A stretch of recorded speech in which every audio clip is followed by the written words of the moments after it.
Hi, I'm Catherine and I'm an embroidery expert. In this video, I'm going to show you everything you need to get started in embroidery. Let's get started.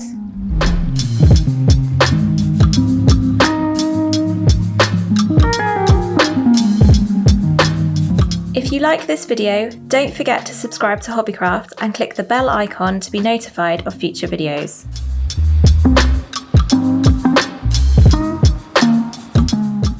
Let's start with embroidery hoops. These come in a variety of sizes, making it perfect to find the right size hoop for your project. Next we have embroidery threads. These come in thousands of colours, making it easy to find the perfect colours to match your project. You will also need scissors.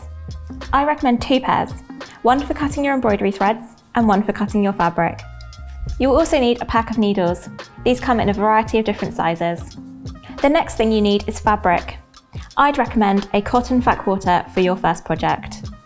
To transfer your design onto your fabric, you can either use a heat erasable fabric pen or you can use dissolvable stabilizer. Prepare your fabric by cutting it approximately 3 centimeters larger than the hoop. To set your hoop up ready for stitching, loosen the hoop. Place the fabric over the top of the inner hoop and then place the outer hoop on top and tighten. Pull the fabric so that it's as tight as it can go. If you're using a thinner fabric, try using 2 layers. This will make it easier to work with.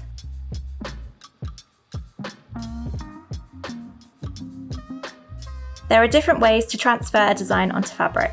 You can trace your design onto dissolvable fabric stabilizer, which is great for working with darker fabrics.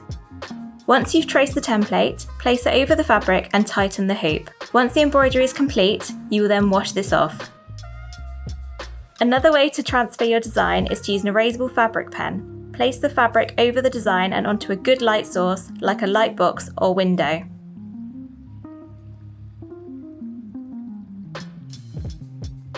Each embroidery thread will have 6 strands. The number of strands determines the thickness of the stitch. They are really easy to separate.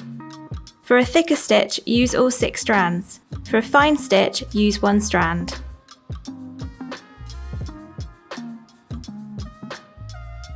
Pick your thread colours before you start.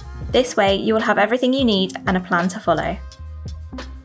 Keep odd bits of thread, as these will come in handy for your small stitches. Go to hobbycraft.co.uk to book a workshop, find your next craft project or learn a new skill. If you enjoyed this video, please leave a like and we'd love to see your thoughts in the comments below. See you soon for more videos.